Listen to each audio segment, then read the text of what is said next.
it always comes to me when we need to talk about the most controversial thing of the week. Because you are willing to delve deep into the pool. Command and Conquer is controversial. I guess you gave me a run for my money this week. But yeah. But I played Cyberpunk 2077. Yes, you did. Yes, you did. For me, what did you give yourself? Did you give your character that big old hang dang, or what'd you do, man? Come on, man. Did you turn that thing all up? I'll address that now. So the crotch. Yes. let's dedicate a whole 30 minutes to the crotch customization. Yeah. Let me tell you about this thing. About the vein in the middle. Come on, man. So it's not. Twitch came out and said that they were fine with people streaming it as long as it wasn't like that people weren't making it like the main part of their content or whatever. Yeah, I actually looked up because I was concerned about that too, because there's some sex scenes in Cyberpunk, but you can let it. You're okay to broadcast it as long as it's not a sex game. Like you can't do a hentai game. You can't do like naked poker. But if it's just a game that has nude, no Leisure Suit Larry. Yeah, exactly. But if it's just a game that just has nudity in it, it's fine. Okay. But back to the customizable penises. It's the not good stuff. It's not. See, now if we were back at the shop and I had a soundboard, that would be a soundbite. Customizable. It's not as customizable as they led everybody to believe. There's like 2 types of penises, and each one has like a regular size and a large size. And nothing like I really thought you could go in there and make like a comically large penis. But you can't. Dude, this is like soundbite gold, by the way. I'm going back to this episode and clipping so many things. Comically large penis, but you can't. It's fine. It's pretty realistic. It's fine. I mean, okay, depending on who we're talking about. It's all right, Ron Jeremy. But I mean, what are we talking like? Uncircumcised and circumcised. You can't even do that. Can't even do that? Oh, come on. The uncircumcised community is pissed. Right. But money back. So what's the point of adding that as a customization then? So there are sex scenes, but there is no full on. It's not like hardcore. It's like HBO after midnight. Okay. Softcore. Yeah. So what's the point of mightying my penis if it has no outcome? If it has no direction? You don't like one of the things that they were pushing and promoting with the release of this game was this like massive like ability to customize your character and like sexuality and like all of this stuff. And I mean, a lot of people are pretty upset because they just fell super short with what they kind of promised. But yeah, as far as the physical, no pun intended, right? Yeah, not just with the crotch area. Like the whole character customization is very lackluster. Like you get to pick out of preset faces, you get to pick out of preset heads. It's literally you've seen this before. But it's also like I think the bigger complaints I saw are things like how you can swap like genitalia, but it's like a very stereotypical male body and a very stereotypical female body. Yes. Like you can't choose for the female body to have no breasts. It's either like small or medium or large. They can't they can't be like flat. Haircuts are restricted by gender. Like you can't have the female haircuts on the male body. It's like, so they're like, you promised all this customization and then like you had the ability to do it and you just didn't. So that's like something people are really upset about. You can't even make yourself fat. That's what I was about to ask. So I was about to ask, can you make yourself fat? And is the customization deep enough for you to, let's just say you want to switch to a woman, but make your features male? Like it is really limited. I mean, people were even complaining that like if you didn't have the right voice setting, you couldn't like enter a relationship with different sexes. Like you had to have a certain voice setting because you can have your character have like a more like female voice or a more male voice. But if you have I forget all the different combinations, but it was like if you have like a male body but a female voice. You couldn't be in like a gay relation. I forget. It was like all these different things that people were complaining about, and they were just like, "Yeah, you promised us this, and you didn't deliver. Didn't quite get it." Okay. So what I will say, a caveat to that, and I've been doing some extensive research. So I accidentally we streamed Cyberpunk, I believe, last week, and I almost accidentally had a gay sex scene during the stream. So there's a part where you're in this brothel, and you have to pick between check not for children. I didn't know what was happening, which I will go into later. Heard that story before. Most people, yeah. Oh, I don't know what's happening. So I didn't mean to give you this $20 for this blow. Oh yes, God. That's what was happening, but I like it. Go ahead. I was in a story mission where I had to go to this building, and when I got to the building, I found out it was a brothel. So you had to pick between. They run your personality to find out who you're compatible with, and it came down to two people that you don't get to see. You only see their names, and both their names are like gender neutral. So I picked the name and walked into a room, and it wound up being a guy who was like very aggressive. But you get a safe word whenever you feel like, all right, I do not need to see a penis. Brian's like, popcorn. Yes, literally. Like, all right, that's enough. So you can have gay sex, but you are correct where like you can't approach like an NPC that is not in the game for that purpose and pursue a relationship, which is a little weird. But you can totally go to a man sex worker and as a man and get that done, or the same thing with a woman who wants to approach a woman. So one weird thing I've heard about the game is that there's actually other gameplay besides this. Mm-hmm. Besides sex? Yeah. I have been 20 hours. There's actually a game that you can play. 20 hours wasted. I had to pause on that. What is he talking about? Yeah, what is See, he's thinking outside the box here. Huh? This is thorough. We're thorough. We're digging in. Right. Yes, right. The meat and bones of the game. So, all right, into the actual like the gameplay, I guess. So, all transparency, I'm playing on the Xbox Series X. So I'm having apparently a completely different experience from people who are playing on PC, who, from what I'm hearing, is having the intended experience. And people who are playing on base PS4s and Xbox Ones who are basically playing an N64 game. What can you select your game difficulty, or is just one? Can you pick difficulty? Is that what you said? Yeah. Yes, you can pick difficulty. I'm playing on normal, and normal is not insane. But this was a con for me. They do this whole like, I don't know how the average gaming phrase for it is, but I'll refer to it as like area level capping, where it annoyed me a lot in Assassin's Creed Odyssey, where they claim that there's this big open world that you can explore wherever you can go to whatever island you want whenever you want. But if I go to this island and there's a level 80 Cyclops and I'm level 2, I can't go there. Oh, there's no level scaling? Yes, thank you. So it's like that in Cyberpunk. So you can go into an area of the town and there's no warning. So I can just be fine at this city block, and then I can go to the next city block, and there's a bunch of like level 80 goons who are taking like shotgun shells to the face. So for me, I like that. I like having, because it kind of gives you the option.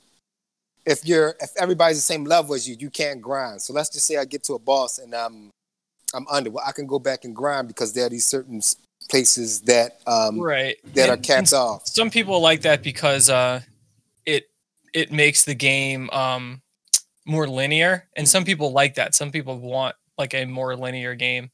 Other people don't. They want it to be more open. And I mean, WoW didn't add level scaling until BFA. Agreed. Yeah, and I'm not and it's to a certain extent, because if you're playing like the initial part, what do they cap off at? 30 now? Oh yeah, I don't know. Oh, because you don't go back to that area. I'm sorry. It's been a while. That's past for peasants. It's been a while. We just level in dungeons. But yeah, like I get like having the like a steady progression, and it's like, oh yeah, you're just not strong enough to go here yet. Mm-hmm. And I'm okay with either one. So the issue that I have with it is there's no like visual cue. So it's just there. You just hit the corner and exactly. Death. So like back to Assassin's Creed Odyssey, it's a 20-foot Cyclops. Obviously, I'm not ready to mess with him. But there's like when you're on this city block and you're killing 6-foot tall gang members, and then I go to this block and this 6-foot tall gang member can now take 80 slashes from my katana. I can't find out till it's too late.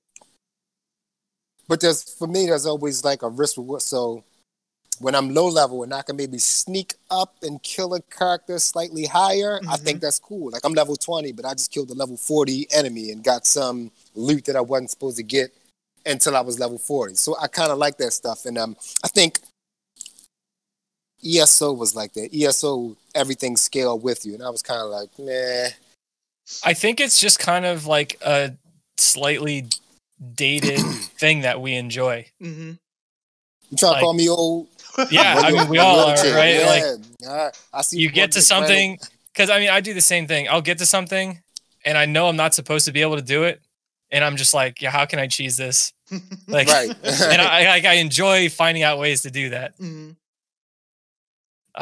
But yeah, if everything scales, then there's a lot less of that. Right.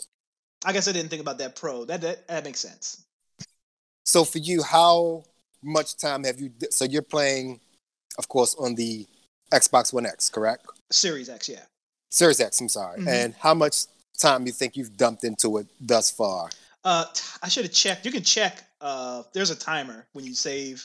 That I forgot. Oh yeah, there's one in WoW. We always try and ignore it when we log on. Yeah. But if I had to guess, maybe about 20. And I've heard what the main storyline is maybe about 20, 30 hours. But yes, there's so much in the game that, right. But there's so much in the game, like you said, I played 120 hours and still haven't done everything. Mm-hmm. So it's almost overwhelming how much side stuff there is. Welcome to Shadowlands. It's like you literally like you can pull up your phone and that's how they organize your missions and side missions and yeah, stuff. Right. Like I'm not gonna say what my time played at level 60 is. How do you check? /played. I'm gonna check. Like it's always a very misleading thing for me in WoW, because I will spend a lot of time standing there, like not even at the computer. Mm-hmm. Because I'm doing other stuff and I'm like waiting for things to spawn or waiting for queues to pop.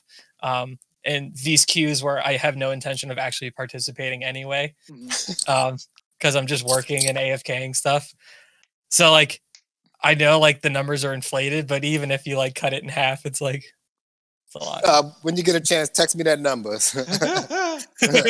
Nah. Come on, let me see it. And also, so it shows. You can look up. I don't know if there's an add-on to look up more, but just /played will give you your total time played ever on that character, and then time played at the current level you're on. Okay. So you get those two. You get those two numbers. So of course we've been hearing. So your overall gaming experience on the Series X has been, from what I gather, it's been running pretty good on it, you know. It's been fine. There have been, and I put a couple in the chat, and we posted one on our Instagram and Facebook. That was pretty comical. That was good. That was pretty good. But yeah, for me, they're far in between. But it is, when it happened, it's jarring because the graphics are so close to realism that when you see jank in a world that looks like that, it takes you out of immersion completely.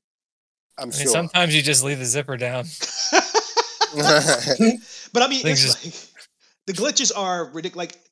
Like I walked into one room and it was a bar, and this woman was supposed to be smoking a cigarette, but instead she was smoking a cone of French fries. Okay, that's funny. That's great. And completely going on with the story. Hey, how can I help you? Like, you're smoking French fries. But sure, I'll buy this gun from you, but I saw there was like some kind of like speed glitch where people were like, it would like clip on a railing or something, and it would let them like run faster than cars. Mm-hmm. They're just like booking it down the street. Now that was pretty funny. For me, I'm not as angry, for a lack of a better term, as everybody else online, because this is not the first time we've ever played a game that was jank at launch. Like, Mass Effect. Come on. I mean, just go down the list. Elder Scrolls is Anthem. Yeah, Anthem. Like Anthem was glitchy. That was a $60 glitch. Just the whole game was. It was a glitch in John's life. That's what he was saying. There was a glitch where, like, the end of the game, they just forgot it, right? Yeah, right. Where's the rest of this game? Yeah. But yeah, I mean, we play glitchy games, and we always we excuse Bethesda for releasing Skyrim with glitches that are still in Skyrim. Like, there are still some comical glitches in Skyrim. They're features now. Exactly. So everybody coming down on CD Projekt Red for the glitches, I just think like we need to chill with that.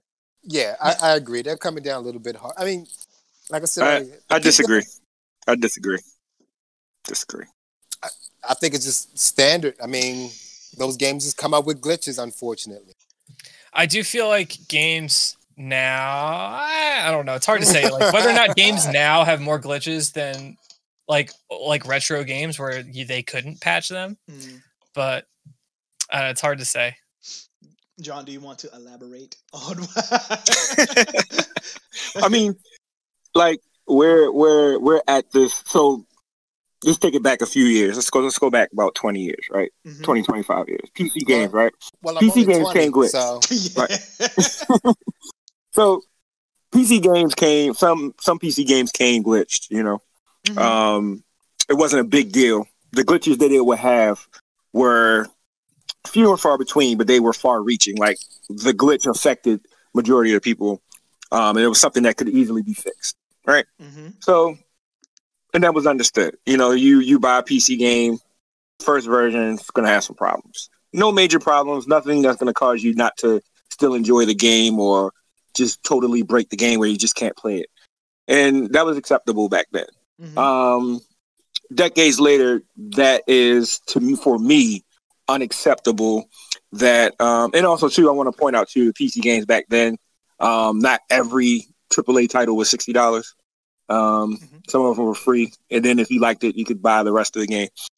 So today, recent years, there's no excuse for you to put out a game that more or less is broken and then still charge me $60, and then there's still no guarantee that they're going to fix the problems or not. In some cases, Anthem, talking about you. I think it is kind of impressive. You know what? I walk back my statement about older games not having as many glitches. I think they just straight up don't. And when you consider the number of people that were working on those games and like the fact that they didn't have like public betas, like stuff like that, like, I mean, I guess everything is just a lot more complicated now, so there's going to be a higher chance to have issues, and that's just. I'm about to say, was it because the games were more simplistic? They didn't have. I mean, they were. It's hard to say that they were more simplistic. I mean, obviously now they are, but at the time, that was like, you know, like bleeding edge stuff. But you have some. I mean, some of these games were made in, you know, Smash Brothers, made in a hotel room with like 4 dudes. Like there was no beta. Like it was just some dudes in a hotel room and they made this game, and there were patches actually. When they released in Japan, it was one game. When it released in North America, it was slightly different. And when it released in the EU, it was slightly different.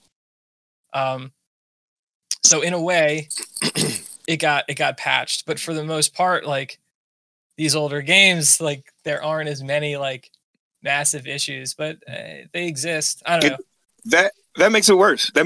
I mean, right, and that's what I'm getting at. Like when you have these games that have like a public beta and they've been testing it for like a year, like I'm not a programmer. I don't develop these games, so I don't know. But I don't understand how something could be working in the beta and then when they push it live, it's not. I don't get that. But that's because I don't think about this. would we accept this same type of behavior if we went out and bought a car and we pulled it off the lot and the wheels fall off, and then we're just like, oh, it's okay, they're gonna give me new wheels? Like, no, you're not. You're not. Well, or if you're flying a plane, and the wing falls off. You know, like, oh, we'll just ignore it. I'll just push the car home. You just give me more wheels. Like, no, we're flying in the wheels. If we're flying and the wings fall off, I think we have bigger problems than me getting my money back. But you're not just gonna be like, oh, okay, it's cool. I'll wait till you get the better wings.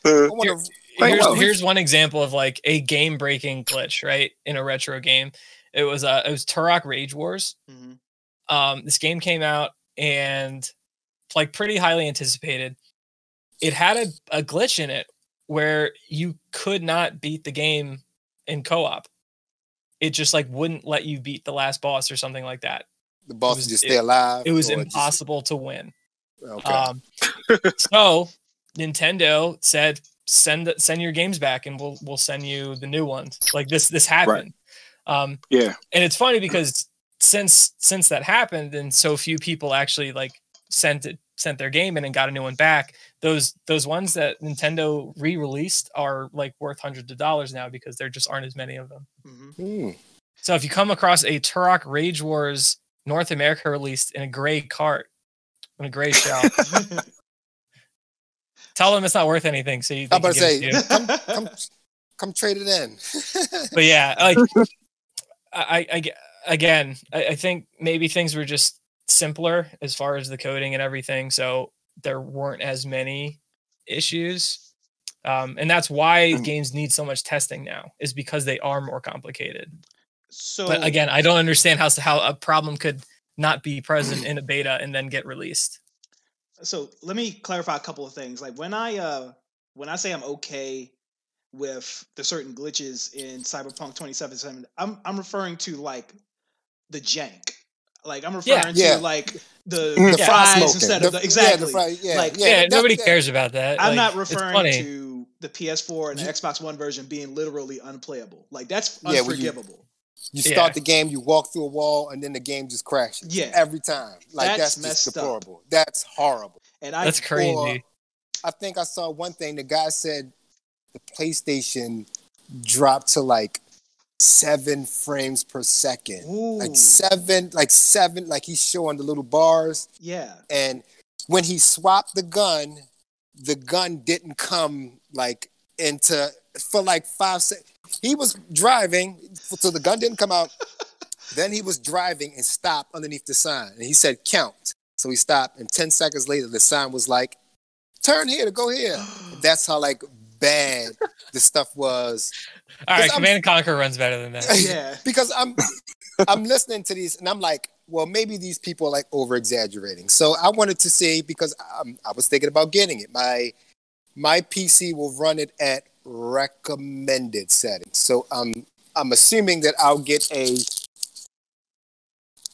comparable play to like the 5 or the Series S. So I was like, well, let me look this up. And I just thought to go down the wormhole of how bad the game is on the last gen. And these games, it's just literally unplayable. Mm-hmm. Like it's just not worth the time to even get it and play it, because you're just not going to enjoy it. It's not that it's like downgraded and ugly.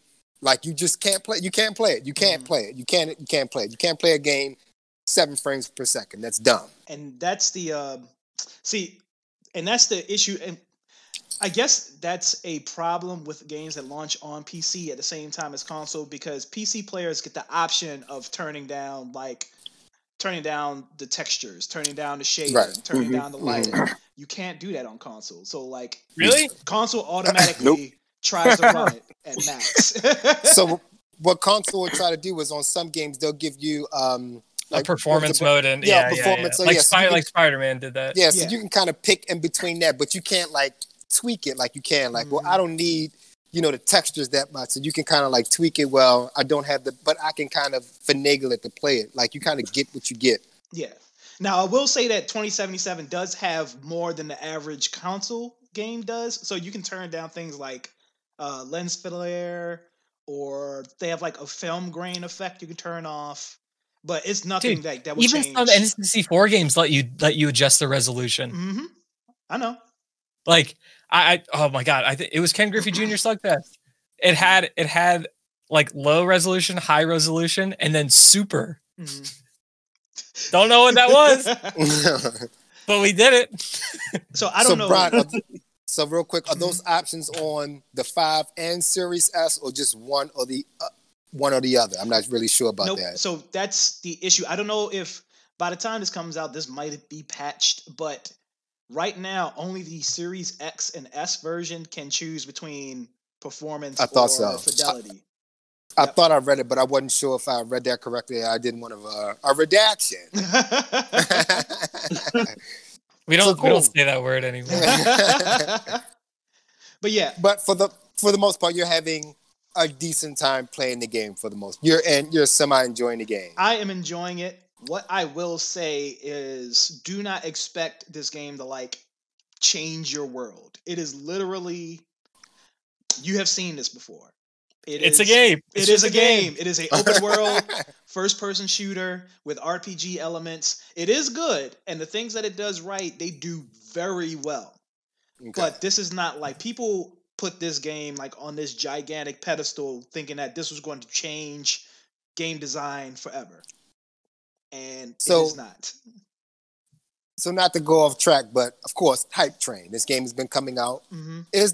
Is the Hype Train, like, even though these games come out, is the Hype Train just a thing of the past? Like, everything that they're going to bring out from here on out, we've probably seen before. So the next game that they put on the Hype Train, are we going to be like, oh, this is going to be the next game that's going to change it?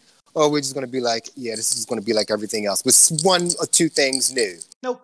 I guarantee you, I can predict the next game that we're going to do this for. When we find out Grand Theft Auto 6 exists, hype back up. Everybody's going to act like this all over again. So what could I would. I know you would.